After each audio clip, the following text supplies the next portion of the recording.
I have now had the opportunity to be fully briefed with the details of the unprecedented events that took place in Christchurch this afternoon.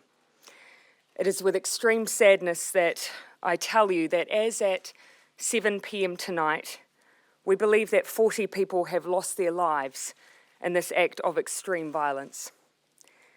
10 have died at Linwood Avenue Mosque, 3 of which were outside the mosque itself.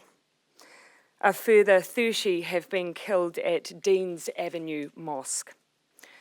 There are also more than 20 seriously injured who are currently in Christchurch A&E. It is clear that this can now only be described as a terrorist attack. From what we know, it does appear to have been well planned. 2 explosive devices attached to suspects' vehicles have now been found and they have been disarmed. There are currently 4 individuals who have been apprehended, but 3 are connected to this attack who are currently in custody. One of which has publicly stated that they were Australian born.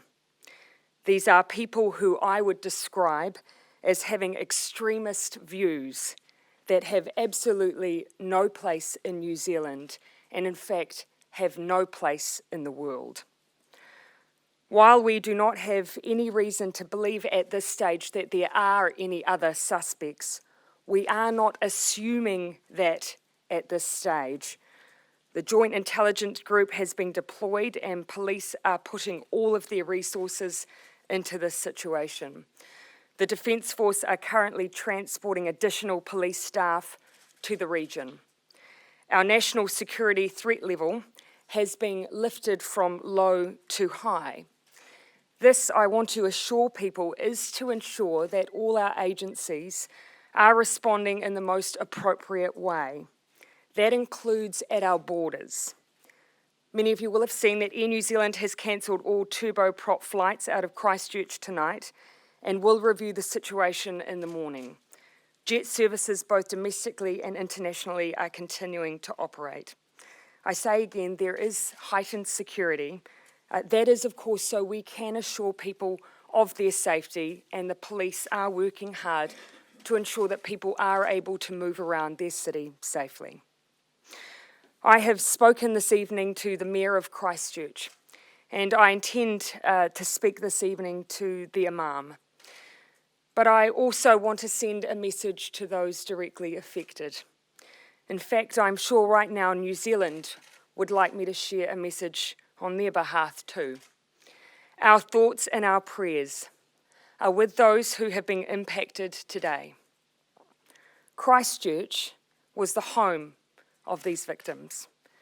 For many, this may not have been the place they were born. In fact, for many, New Zealand was their choice, the place they actively came to and committed themselves to, the place they were raising their families, where they were part of communities that they loved and who loved them. It was a place that many came to for its safety, a place where they were free to practice their culture and their religion. For those of you who are watching at home tonight and questioning how this could have happened here, we, New Zealand, we were not a target because we are a safe harbour for those who hate. We were not chosen for this act of violence because we condone racism, because we're an enclave for extremism. We were chosen for the very fact that we are none of these things, because we represent diversity, kindness, compassion, a home for those who share our values, refuge for those who need it. And those values, I can assure you, will not and cannot be shaken by this attack. We are a proud nation of more than 200 ethnicities, 160 languages, and amongst that diversity we share common values. And the one that we place the currency on right now and tonight is our compassion and the support for the community of those directly affected by this tragedy. And secondly, the strongest possible condemnation of the ideology of the people who did this. You may have chosen us, but we utterly reject and condemn you.